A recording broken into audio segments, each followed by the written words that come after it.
صباح الخير عليكم. السلام عليكم. كنتمنى هذا الفيديو لقاكم في احسن الاحوال وفي صحه جيده. اليوم ان شاء الله غادي نشارك معكم واحد المرطب ومقشر غزال زوين، كينفع البشره الجافه بالاخص. كيرطب، كيخلي البشره رطبه، كينقي الا داومتي عليه كينقي البشره من الشوائب، من لي بوان نوار، من دوك التصبغات. ما كيبقاو غاديين وكيختفيو. المهم انايا كنت كنديرو، وفي الحال بارد ما كنديروش بزاف، ولكن في الصيف بحال دابا كيولي شويه الشمس الحراره، كيكونوا فينا واحد لي بوان نوار صغيورين ما كيبانوش. مع الشمس، اشعه الشمس كيتزادوا.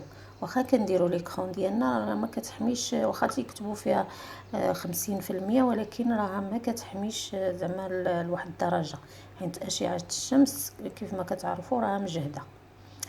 بالاخص اللي كيخرج للضروري، كيخرج لشي صخره ولا شي حاجه في وسط النهار، ولا كيمشي للبحر، ولا المهم هذا كينقي وكيرطب. فيه مقشر ومرطب.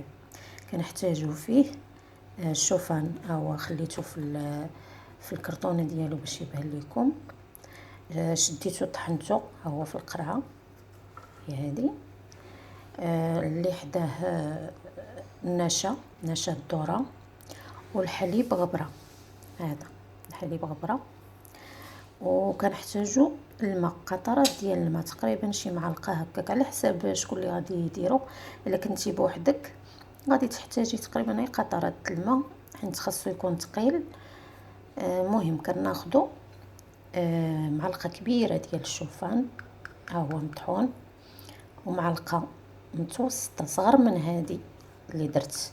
غناخد معلقه صغر منها ديال النشا الذره، ومعلقه كبيره ديال الحليب، نفس المعلقه اللي درت من الشوفان هي اللي ندير الحليب غبره.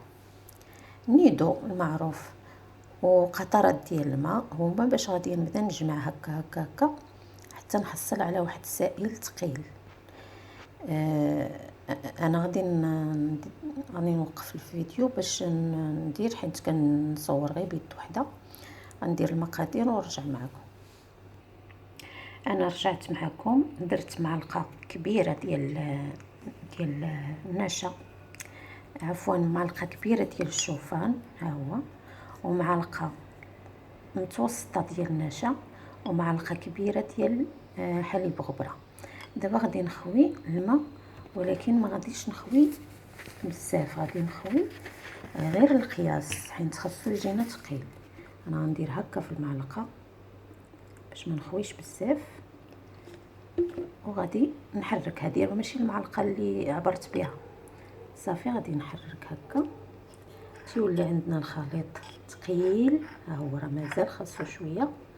المهم انا غادي نكمل التحراك وغادي نقادو وغادي نتلاقى معكم. انا رجعت معكم، ها هو الاخوات كيبان ثقيل بحال هكا، راه ما زدتش الماء، هذاك القياس هو اللي قدني. ها هو خاصو يجي ثقيل بحال هكا باش ديريه على وجهك وكيلصق. ما ديريش سائل، هذاك السائل كيبقى غير قطر. المهم كديريه على وجهك يكون نقي.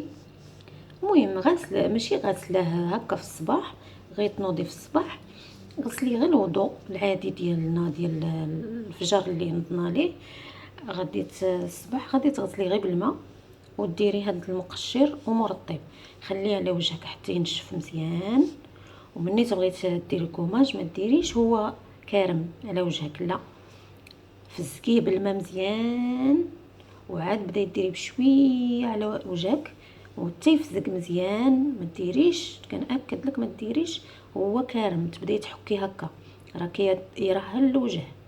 غادي ديريه الماء، تفزكيه مزيان بالماء، ديري بحال هكا الماء على وجهك هكا، ترمي هكا ترمي هكا حتى تيفزك مزيان. نعاود نكرر لكم، وتمسحي وانت كتحيدي بشويه بالماء، كديري هكا بالماء وانت كتحيدي، وفي نفس الوقت تيبقاو شي شويه شي حبات هكايا، وانت كدوزي تديري كوماج، تدوزي وديري كوماج واحد 2 دقائق هكا ولا 3. صافي. وكتغسلي وجهك بالماء عادي، ما ديري لا صابون لا حتى حاجه. وديري الكم ديري ليكرون ديالك صافي. وحاولي ما تخرجيش داك النهار للشمس، راه كيرد الوجه نقي ورطب. وفي الا بغيتي تخرجي خلي المسائل ديالك حتى العشيه. المهم الا درتيه في الصباح بحالي دابا، خلي ما تخرجيش حتى العشيه من الاحسن.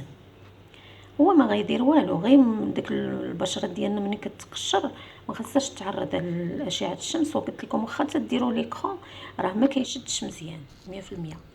ولا بغيتي ديريها كاع في الليل يكون احسن، ديريها في الليل.